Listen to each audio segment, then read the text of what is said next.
Hi friends, happy Vinayaka Chavithi friends. అందరూ హ్యాపీగా ఉండాలి, అందులో నేను ఉండాలి, మీరందరూ సంతోషంగా ఉండాలి. ఇప్పుడు దేవుడు మనల్ని ఎప్పుడు చూస్తాడు.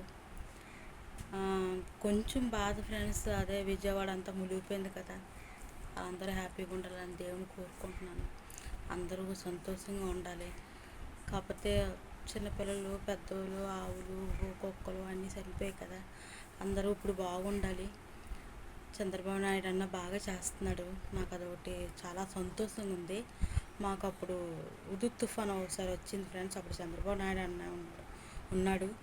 ఎంత బాగా చేశాడో. మాకు వెంటనే కరెంట్లు చాలా బాగా చేస్తాడు ఫ్రెండ్స్ చంద్రబాబు నాయుడు అన్న.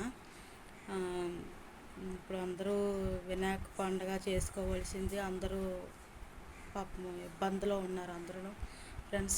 అందరూ కొంచెం బాగుండాలని దేవుడు కోరుకుంటున్నాను. ఒకళ్ళు ఎప్పుడు నాశనం పోవాలని కోరుకోకూడదు ఫ్రెండ్స్. ఎందుకంటే మనల్ని కూడా దేవుడు ఒకళ్ళు నాశనం కోరుకుంటే మనల్ని దేవుడు అలాగే చేస్తాడు.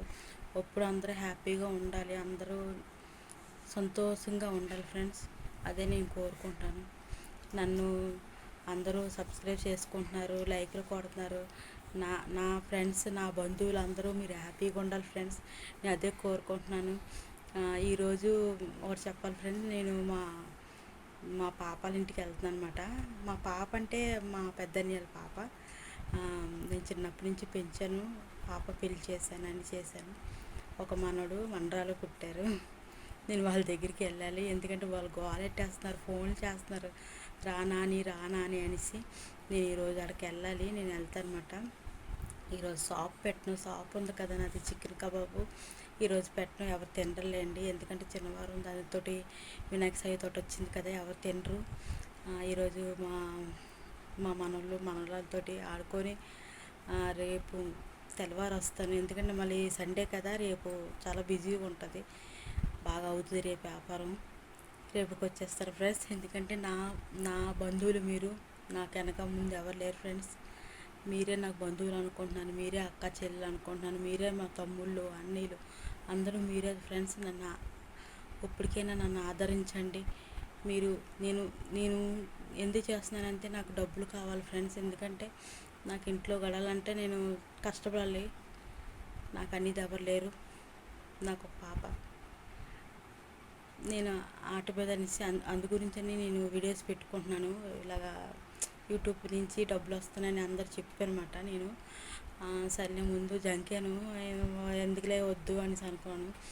డబ్బులు వస్తున్నాయి, మనం చేసే బట్టి డబ్బులు వస్తాయి, తప్పే ఉంది, చేసుకుంటే బాగుంటుంది కదా అనేసి నేను నా ప్రాబ్లమ్స్ గురించి నేను పెట్టుకున్నాను ఫ్రెండ్స్. నాకు యూట్యూబ్ నుంచి డబ్బులు వస్తాయని నేను కోరుకుంటున్నాను. నన్ను మీరు అందరూ ఆదరించండి, అందరు లైక్ కొట్టండి, అందరు సబ్స్క్రైబ్ చేసుకోండి ఫ్రెండ్స్, ప్లీజ్ ఫ్రెండ్స్. ఒక చికెన్ కబాబు అక్కన అనుకోండి.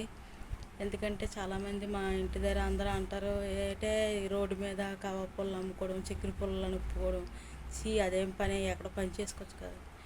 నా సొంత వ్యాపారం చేసుకుంటున్నాను. నేను ఎవరికైనా చేయలేదు. నాకు మనిషి తెలుసు నా వ్యాపారం.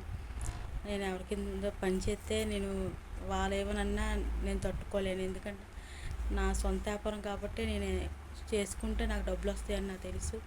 ఎవరో కుక్కలు అన్నారని నేను పట్టించుకోను. కుక్కలు అలాగే మురుగుతాయి, అవి ఎందుకు పెట్టాలి, ఇవి ఎందుకు పెట్టాలి, రోడ్డు మీద ఎందుకు ఉండాలని జరుగుకుని అందరూ మాట్లాడతారు ఫ్రెండ్స్. నేను ఎవరి గురించి నేను పట్టించుకొని, ఎందుకంటే నేను చేసింది మంచి. నా పాప గురించి, నా అన్నయ్య పిల్లలు నా దగ్గర చిన్నప్పటి నుంచి ఉన్నారు, వాళ్ళు హ్యాపీగా ఉండాలి. నా బిడ్డ, నా పాప ఇప్పుడు BTech first year friends. Hostel వేసేసాను, ఇంట్లో ఉండదన్నమాట. నాకు ఒక తోడు ఉండదన్నమాట, మా అన్నయ్యల కూతురు. నాకు అన్నీ అమ్మలాగా చూసుకుంటుంది పాప, అన్నీ బాగా చూసుకుంటుంది. వాళ్ళిద్దరిని నేనే చూసుకుంటున్నాను ఫ్రెండ్స్, అన్నయ్యల పిల్లలిద్దరిని. ఎందుకంటే వాళ్ళ కొంచెం డ్రింకర్ అన్నయ్య, పట్టించుకోడు. చిన్నప్పటి నుంచి నేనే చూసుకుంటాను. ఇంకొక అమ్మాయి ఉందో పెళ్లి చేయడానికి, ఆ అమ్మాయి పెళ్లి చేస్తే ఇంకా నేను ఒక్కదాన్ని అయిపోతాను. ఎందుకంటే పాప కూడా చదువుతుంది కదా, పాపకి ఏదైనా ఉద్యోగం వచ్చినా ఇప్పుడు పాప బీటెక్ ఫస్ట్ ఇయర్, ఇంకా 4 సంవత్సరాలు అనుకుంటున్నాను.